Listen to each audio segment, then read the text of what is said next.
He just came to buy a horse, but ended up rescuing a woman chained like livestock. They used to say that Claymore Ranch was home to the finest racehorses in the entire Northwest. These days, no one talks about the bloodlines anymore. Just a bunch of drunk men and the stench of rotting straw mixed with dried blood. Bitter whiskey and filthy jokes by the fire pit are all that's left of whatever pride this place once had. Even the dogs don't bother barking when strangers show up.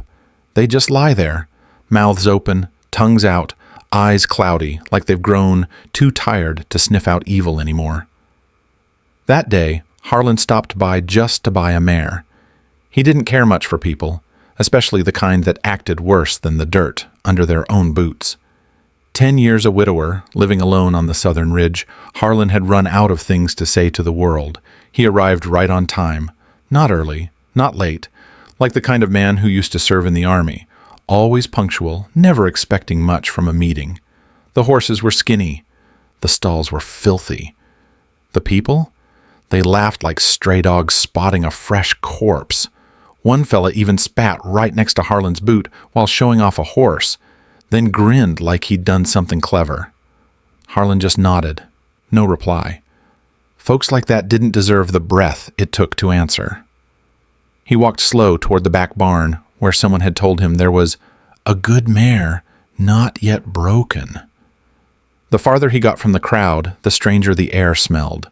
Mixed in with the manure was the scent of rotting wood, rusted iron, and something colder, something that crawled down his spine, and then he heard it. A moan. Faint, real faint, like it came from something trying to swallow its pain just to stay alive. No crying, no screaming, just that one soft moan. Sounded like chains dragging, then nothing. Just silence. If you weren't listening, you wouldn't hear it at all. Truth be told, no one else did, or maybe no one cared to. He stopped walking. His breath slowed. Something was behind that old barn door, boards warped and gray. A heavy chain wrapped across it, secured with a rusted padlock that looked like it hadn't been touched in years. But the straw in front was fresh, still damp with footprints. Someone had been coming and going, but why? Harlan wasn't the curious type. But that moan, it wasn't the sound of someone locked up. It was the sound of someone treated like livestock, like they'd lived so long in silence they forgot how to name their own pain. He put his hand on the chain. It was cold, heavy, like the barn itself was trying to keep a secret, buried deep inside. And right then, laughter erupted again in the distance. Loud, mean, followed by someone hollering, "Look at that old bastard poking around the back barn." Harlan didn't turn, didn't answer, because he knew some things weigh heavier than iron, like the indifference of the living toward those who never should have been left behind. And sometimes, saving someone doesn't start with compassion. It starts with a sound that tightens something in your chest. That chain was heavy in a strange kind of way, not just because it was made of iron, but because of all the things tied to it. Things like silence, fear, and the kind of cruelty that leaves a cold trail down your spine. Harlan unhooked each loop, hands trembling, not from age, but because he already knew what waited behind that door. He'd seen it before, on the battlefield, in the eyes of dying boys, in the mirror, but never in a livestock pen. The door gave way with a dry creak. A wave of sour air hit him full in the face like a slap. Inside was dim, just enough light to make out a curled figure slumped on the dirt floor, arms chained high above her to a roof beam like the way folks tie up a calf before injecting medicine. Her eyes were half shut, hair matted in clumps, legs covered in bruises that bled into one another. Her skin, if you could still call it that, was a mess of dust and dried blood. No screams, no struggle. Just a person stripped of everything that made her human, but still breathing. Alive, but not living. And that, Harlan knew, was the cruelest kind of pain. He knelt without a word, pulled a worn, folding knife from his coat pocket, and began cutting the ropes around her wrists. Not fast, not slow, just careful, like it was the last kind act left in this God-forsaken world. She didn't open her eyes, didn't flinch, like someone used to being touched, but not gently. When the chains hit the floor, the clank of metal on wood sounded dry, hollow, like something deeper had just fallen apart. Maybe it was human decency. Maybe it was the last lie Harlan could pretend not to see. He lifted her up, light as a bundle of dry grass in drought season. That body had carried who knows how much pain, how many nights of cold, and now it hung limp, like the wind itself might carry her away. As he led his horse out of the barn, one of the men outside clapped him on the shoulder and chuckled. "Came for a mare, huh? Walking off with a stray instead. Smart move, old man." The whole pack laughed. One of them even tossed a bottle toward him, like it was some kind of joke. Harlan didn't answer. He just placed the girl gently on the saddle, wrapped her in his heavy coat, and mounted up. No one tried to stop him. No one called out. No one cared. It was like he'd walked off with a sack of garbage the rest of them were glad to be rid of. The ride home was slow. The horse trotted easy. The girl didn't speak, didn't cry, didn't open her eyes. And Harlan didn't ask. He knew some answers don't come in words, only in silence, if someone's willing to listen. And some people, when they need saving, don't need a hand reaching out, just someone who won't turn away. As they rounded the bend on the southern ridge, the sun dipped low and golden. Harlan pulled the horse to a stop for a moment, looking out at the weathered old cabin sitting in a field of dry grass, where for the past 10 years it had been just him, an old dog and the wind. Now there'd be the sound of someone else breathing. Maybe not peace, but at the very least, no more chains in the dark. Harlan's cabin wasn't big, but it held the few things he'd chosen to keep. A stiff-backed bed, a 3-legged wooden table, a little fireplace that barely stayed lit unless fed regularly, and a silence so thick it might as well have been brick. After 10 years alone, he'd grown used to that silence, how it hissed in his ears at night, how it crept into his bones when the cold came. But that day, when he pushed the door open, the cabin felt smaller. Not because someone had taken up space, but because something else was breathing with him. Faint, but real. There were no greetings, no small talk, no forced thank yous like folks say in the movies. Just the creak of the floorboards as he laid the girl gently on the bed, pulled the old quilt over her, and poured a cup of water. She didn't open her eyes, didn't stir, and Harlan didn't expect her to. For the first 3 days, she lay still like a shadow. Only the rise and fall of her chest proved she hadn't vanished. Her breath was thin, slow, like a tired clock still ticking on willpower alone. Harlan went about his days like usual, checking on the horses, rinsing rice for porridge, hauling firewood from the edge of the woods. He never closed her door, left it open, just in case silence decided to speak first. On the 4th day, the bowl he'd left by her bed was empty, not tossed, not broken, just clean.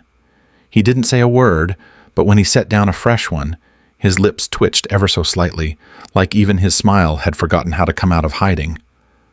A week later, he came in from working the fields and noticed the dishes washed and stacked neatly by the basin. His shirt, the one slung across the stove hook, had been mended, the stitches so fine it looked like someone had been sewing since girlhood. Out back, the fence post he'd left unfinished on account of his aching knee now stood solid, 2 fresh boards hammered in firm. He didn't ask, just sat on the porch steps, tore off a piece of cornbread, and started talking. Not to her, just out loud, like old men do when they've been alone too long. First time I fired a gun, I was 18. Didn't hit a damn thing, but my ears rang for a week. Still do when it storms. That patch of weeds on the hill, I've been meaning to burn it since last month. My left knee sounds like a barn door when it gets cold. She didn't answer, didn't stare, but something in her eyes had shifted, not muddy like before, but clearer. Not quite trust, but maybe something close to it. Acceptance, maybe, that this place wasn't another cage, that this man, always muttering about weather and war, wasn't like the ones who had once tied her down, Some resurrections don't come with fireworks. They don't shout, "I survived." They just wash a dish, mend a shirt, fix a broken fence no one asked them to. And sometimes real kindness isn't about what folks say. It's about letting someone else exist, in their own way, on their own terms. That month, the rain was scarce, but the wind never stopped. Western wind doesn't howl like at sea. It whistles through the wooden planks, like it's trying to whisper secrets no one wants to hear again. Harlan had been staying up later than usual, not because of insomnia, but because the silence inside the cabin now had a heartbeat. The feeling of someone else breathing in a space that had been yours alone for so long. It wasn't exactly comforting, nor was it unsettling. It was just different. That night, he got up to pee. His eyes were used to the dark, so he didn't need a lamp. The wind was cool, and the dry ground cracked softly under his boots. Just as he stepped onto the porch, he stopped. Pale moonlight leaked through the broken eaves and spilled across the floorboards. She was crouched low, hair draped over her shoulders, holding a stub of black charcoal. She wasn't doodling or scribbling like a bored child. She was drawing with purpose. Harlan didn't say a word, didn't move closer. He stayed in the shadows, watching. Every stroke of her hand was certain, like someone who'd done this 1,000 times before. Shapes began to appear beneath her fingers. A map, but not a local one. Not a trail map or something from a farmer's wall. This was military, precise, marked with codes and initials and geometry that spoke of strategy. He recognized the square with the cross in the center, a symbol for a comms station. A tiny circle with a slash beside it, an old Civil War outpost. One name had been struck through, Camp Blackridge, a site that had been hit 2 years ago. No one teaches farmers that kind of map, and no one survives a livestock cage and remembers troop retreat routes, unless they once commanded them. She didn't know anyone was behind her, but Harlan knew. He had just seen something no one in this county was supposed to see, and suddenly the woman sleeping in his house wasn't just a victim, wasn't just someone's property, traded like saddle or hay. She was something else, someone else. He didn't wake her, didn't question her, didn't light a lamp. Instead, he quietly walked to the back door, the one that led into the woods, a door no one had touched in years. The old padlock was corroded green, the key rusted into a hook on the wall like a relic. Harlan took it down, slipped it into his coat pocket. The next morning he replaced it with a new lock, one with 3 teeth, able to seal from both sides. No explanation, no note. Because he understood one thing. Anyone who can draw a battle map knows how to retreat, fight back, and disappear. And if she had once been a soldier, or worse, a pawn in the games played by men in uniform, then that livestock cage wasn't the first time she'd been betrayed, just the last. That night, Harlan sat by the fire, poured himself a cup of corn whiskey, and took a slow sip. He didn't look at her, just murmured, like he was talking to the smoke. People don't draw maps when they're trying to run. They draw them when they're planning to come back. Then he set the glass down. That night, he dreamed a strange dream. He stood in a trench, not with his old army buddies, but beside her, with eyes more alert than any man he'd ever fought beside. Part 5. English translation. Harlan knew this day would come. A man like Chester Moore never forgets what he calls his property, especially when someone else steals it without asking. And this wasn't just about a chained-up girl anymore. This was about pride. And in that rotten little town, losing face hurts more than losing a prize stallion. That afternoon, the wind was still, but dust kicked up off the sun-baked road, a warning sign that someone was coming, carrying nothing good in their gut. Harlan was mending chicken wire on the porch when he looked up. 4 riders came into view, riding side by side, wide-brimmed hats, rifles slung over shoulders. Chester led the pack, swaying on his saddle like he downed a bottle of whiskey at lunch. Before his horse even stopped, Chester yelled out, voice dripping with smugness, "Heard some old fool picked up my merchandise. I'm just here to take it back. No hard feelings, right?" Harlan didn't stand. He just raised his head, locked eyes with Chester, then turned toward the cabin and spoke, calm as a man reading from a tax ledger. "Lucinda, go on inside. Lock the door."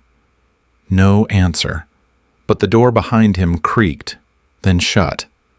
A breeze started to stir, like the whole world held its breath, waiting to see who'd draw first. Chester dismounted, boots kicking up dirt. He swaggered a few steps forward, hands still in his coat pockets, eyes scanning the yard like a stray dog sniffing for blood. "Think you don't get it, old man. She's mine. I've got papers, witnesses, even the mayor signed off. And what have you got? Just a dusty old shack and a death stare." Harlan put the wire down, sat upright, didn't blink. "In this place," he said, slow and clear, "she's family."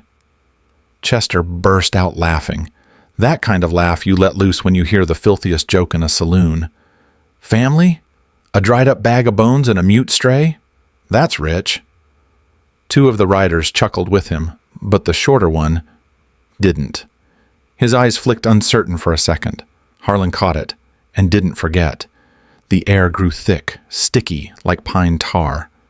Chester took one more step, then nodded. That nod. The tall guy on the right dropped his hand slowly toward his holster. Harlan didn't move, just tilted his hip ever so slightly, letting the silver gleam of the Colt 45 on his belt catch the sun.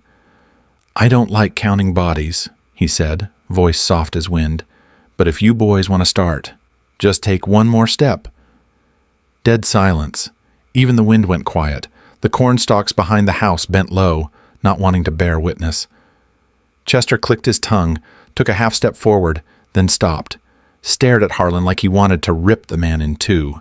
But then his eyes swept across the yard, and for the first time, he saw it.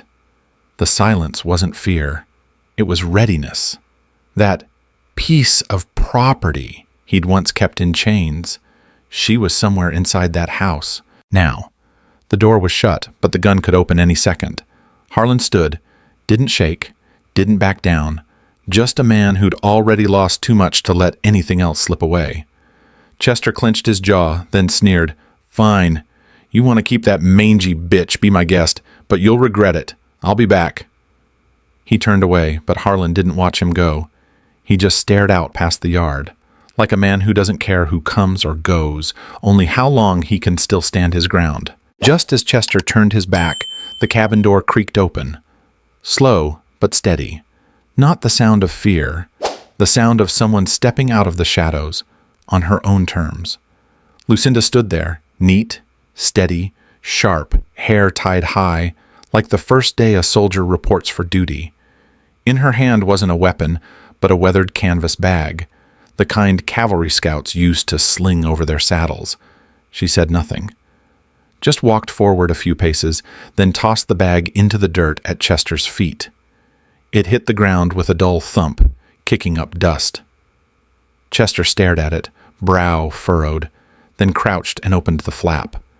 Inside was no knife, no money. A bronze badge etched with an eagle, a few red-stamped federal documents, and a folded service record bearing the name Lucinda Ray, Special Reconnaissance Unit, rank 2nd Lieutenant. The air changed instantly. One of the three riders behind Chester recoiled. His eyes widened like he'd seen a ghost. He stammered, "Oh, hell, she's federal." No one needed to tell him to run. He turned his horse and bolted, leaving the other two frozen like deer in morning frost. But Chester was different. He wasn't scared, or maybe he'd lost the ability to feel fear years ago. His face twisted, not in fear, in rage, like a rabid dog cornered too many times. He yanked out his revolver and aimed straight at Harlan, screaming, "I've killed soldiers before. I'll kill more. And you're next, you crusty old bastard." Harlan didn't flinch. His hand rested casually on his thigh, his eyes as calm as a man watching dry cornfields, not a cocked gun. And then, a whistle cut through the air like a blade. From the tree line, two federal soldiers on horseback emerged, wearing gray-blue uniforms, guns drawn, horses cutting through the brush like war drums. One of them called out, voice hammering like judgment, "Chester Moore, you are under federal arrest for murder, desertion, and unlawful detainment of a protected witness. Drop your weapon now." Chester spun around, eyes bloodshot, foam at his lips, barking like a beast. "You set me up, you goddamn bitch! I'll kill you first!" He swung the gun toward Lucinda. In that instant, time paused, the wind froze, the earth held its breath, but Harlan was already standing, no aiming, no warning, just one shot. Bang! The bullet flew clean, like a river carving its way through stone. Chester collapsed, right there at the porch steps, blood soaking the same dry dirt he once thought he could own, just like he tried to own people. Lucinda didn't blink, didn't step back, but her eyes shimmered, not with tears, but with the weight of something finally ending. On her own terms. The two soldiers approached Chester's body, checked for a pulse, nodded at Harlan. One of them asked, voice soft but curious, "Did you know who she really was, from the start?" Harlan answered plainly, "I just knew." She wasn't Livestock, and that was enough. Chester Moore died before he could say his last word. His body lay in the yard like discarded meat, ripped from the roots of a power he once believed he owned.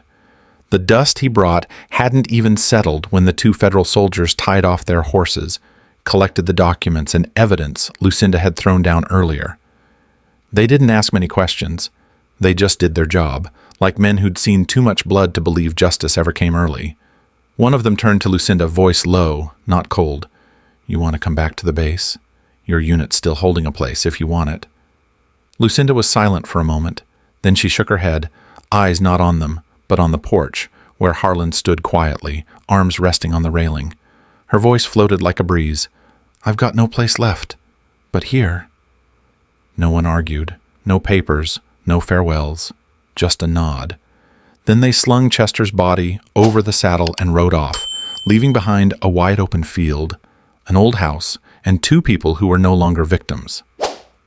That afternoon, Harlan went to the shed. He pulled out an old wooden chair, one that used to hold coats, muddy boots, or the odd shovel. He dusted it off, set it beside the fireplace.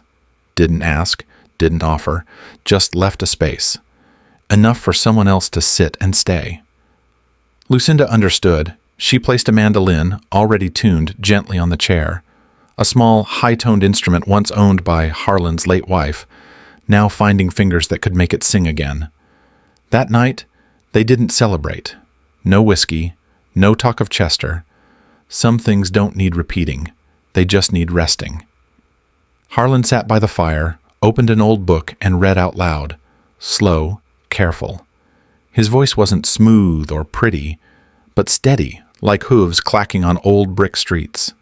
Every time he stumbled, he chuckled to himself, like a man who knew literature was never his strong suit.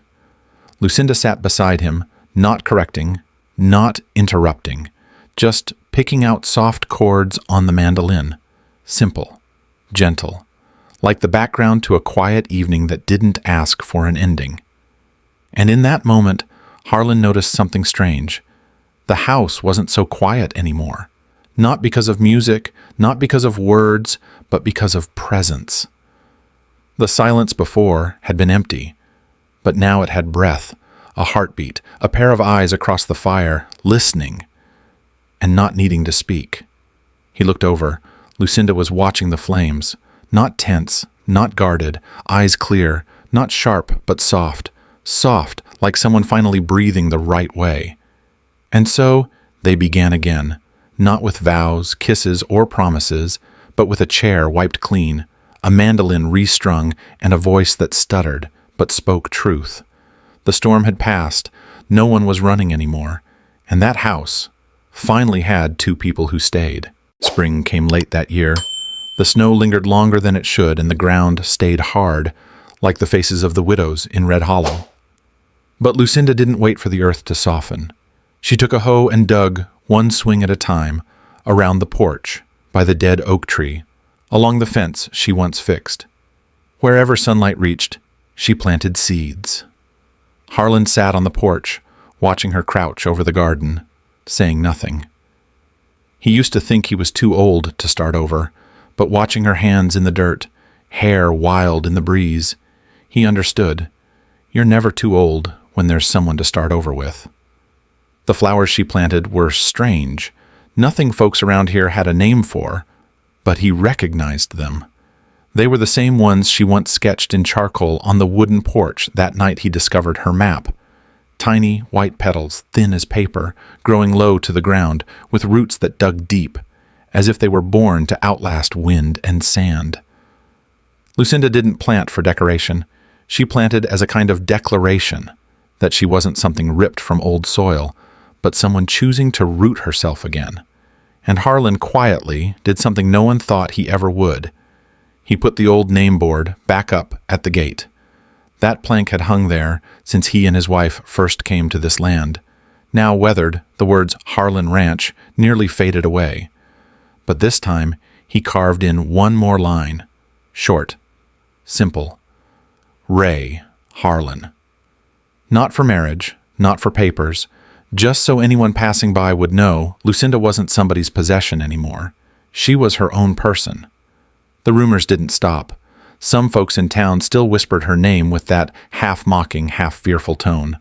But no one dared come near the porch again, not after Chester Moore went into the ground without a coffin and 3 bullet holes in him. More importantly, they saw Harlan, walking for the first time in years, like a man who no longer bowed his head. Lucinda never once said she forgave anyone. She didn't have to. Forgiveness isn't forgetting, it's living on without letting someone else define who you are. She stayed, planted, played her mandolin, mended shirts, sowed seeds, and sometimes, on windy afternoons, she'd sit under the porch, close her eyes, and smile. And Harlan? He still misread words out loud, still oversalted his stew, still fussed when the mandolin was out of tune. But he'd learned how to make the house more than just a shelter. It had become a home. They didn't need to call each other husband or wife or be bound by anything but choice. And in a world full of chains, choice is the only real freedom. Their story wasn't about love. It wasn't about victory. It was about 2 broken people looking each other in the eye and quietly saying, I'm here. I'm not going anywhere. No one called Lucinda someone's property ever again, because she reclaimed her name with the same hands that planted flowers, and, though half a lifetime too late, chose to stay, to guard what was right, not out of duty, not out of guilt, but simply because it was time for a new kind of family to be born, from the ashes. If that last story touched something inside you, then let the next one take you even deeper, to an ending you won't forget anytime soon. Click the video on the screen.